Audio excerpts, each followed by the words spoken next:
This is the final part of my micro catamaran that's made from 2mm aircraft plywood and standard softwood batten, strengthened and coated with epoxy resin.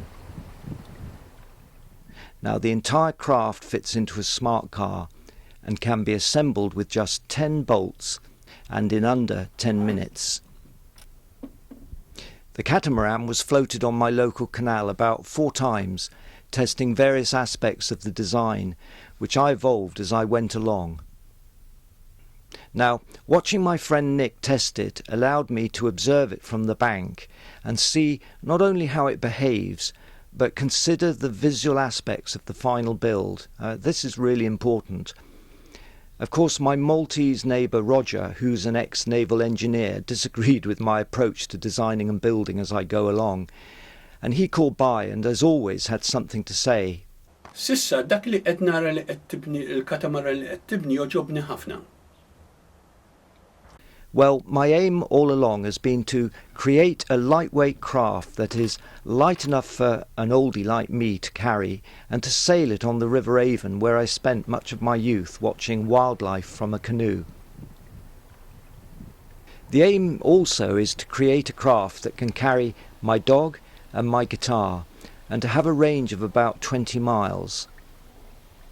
Now the two 60 amp hour leisure batteries stored in each float can achieve this when linked up to the electric trolling motor.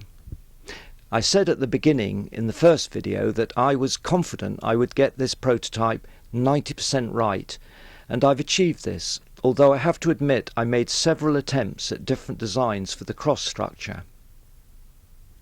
The only thing I had overlooked, of course Roger was quick to point out. When the catamaran is loaded more to one side than the other, where the load is heavier, the catamaran tends to turn into that direction. To compensate for this, a slight toe-in will help to put it back on a straight line. Well, who wants to go in a straight line? Now, I stuck to my brief ultimately in just using the thin aircraft plywood and softwood batten for the construction. And so this final stage of creating the centre structure has been made entirely of batten. And in fact the seat I've woven with sailing cord, exactly the same method that I've used on my rocking chairs for the last 30-40 years.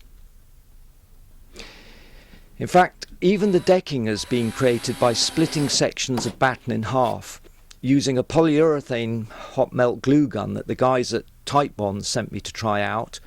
Ideal because the 30-second bond allowed me to hold down without using clamps the strips of wood that were twisted. Now this saved a huge amount of time, and the glue bond is very strong. The decking sections were sanded using a drum sander, but an orbital sander would do, and magnetic catches have been used for the centre sections that give access to the batteries, etc.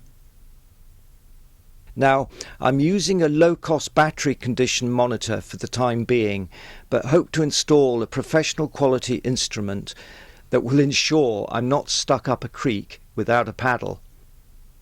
And I'll also install a circuit breaker in case of an emergency. Now, all in all, this project took me just under 2 months to design and build, but could be built in less than a week based on the highly detailed DVD I hope to market from my website. I'm really pleased with the project, and I'm already thinking of my next design, a folding speedboat to fit in the back of my car and that uses a small petrol outboard motor. But I guess the appeal of this little electric beauty is the silence on the water. I've seen Jeremy building this from scratch. It's been an amazing thing to watch. And now to see it actually floating on the water without leaks, he did have some earlier, is wonderful. Well done, Jeremy. Bullshitter. Oh, thanks.